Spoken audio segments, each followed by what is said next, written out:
Hello, welcome back to yet another Trepidation video, where this time around we'll be making a guide on Maniac. As always, we go over his abilities, how to use them, a good perk build, and everything you need to know about this guy. Anyway, Maniac is an easy difficulty pursuer slasher that has insane mobility and high damage. However, his chainsaw is extremely loud, and his mobility gets hard countered by disfigured. Because of this, Maniac needs to watch out for landmines and players with a grenade launcher. Remember this when you play as him when you go up against him. And without much further ado, I'll now go over Maniac's abilities and how you could use them. Maniac's passive Demon Engine resets its cooldowns and gives a 5% haste for 10 seconds after getting a down or kill. Take advantage of the cooldown resets to get around the map quickly and to deal more damage all in quick succession. Maniac's first ability, Heavy Swing, gives him Enrage and a 65% haste for half a second as he swings his chainsaw forward. Direct hits will destroy doors, pallets, deal 25 damage, and inflict disfigured for 12 seconds. Keep in mind that this ability can hit multiple survivors. Also, you'll be slowed down for 2 seconds regardless of if you hit the ability or not. Maniac's second ability, Mad Dash, allows him to dash forward at extremely fast speeds for a few seconds. The dash will automatically be cancelled when crashing into a wall, door, or pallet. Additionally, you can cancel the dash early by recasting the ability or by performing a standard attack. Colliding with a survivor will play a 1 second cutscene and deal 40 damage. Keep in mind that the dash mainly travels forward, however you can slightly move left or right. Also, regardless of whether you hit the ability or not, you will be slowed down for 2 seconds. Use this to delete the distance the survivor made and for a little bit of damage. Last but not least, Maniac's last ability, Berserker Rush, allows him to enter Berserker mode for 5 seconds after a 2.5 second windup. While in Berserker mode, you move at a fast speed while also having the ability to turn at a reduced rate. Hitting the door or pallet will immediately destroy it and continue the rush. However, crashing to a wall face first or stepping onto a landmine will cancel the dash, wasting it. Also, colliding with a survivor in Berserker mode will play a 1 second cutscene and end the dash and deal 60 damage. Use this after a down or kill to traverse the map quickly and to start or end a chase. And with that out of the way, we need to start thinking about a perk build that works well with Maniac and his kit. I'm using Shockwave, Saboteur, Spree, Ready or Not, Death Insurance, Minesweeper, and Spider Eggs. Of course, Shock and Saboteur aggress objective progression as we get kills. Spree and Ready or Not go hand in hand with each other as they highlight survivors, allowing us to follow up with a Berserker Rush to start a chase quickly. Death Insurance slows down the survivors' healing speeds, but the exposure also allows us to driving in my car right after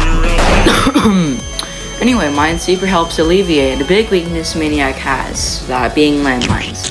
And the last perk is really up to you, but I chose Spider Eggs for a little more damage and info on survivors. And without much further ado, I'll now show you a Maniac game that I think demonstrates how to use his kit pretty well. Good day for us. And begin!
And that's all I have to show you guys. Thank you so much for watching. God bless you and have an awesome day.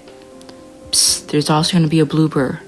Maniac's passive Demon Engine resets its cooldowns against a 5% haste for 10 seconds after getting a downward kill. Take advantage of the cooldown resets and run around the map.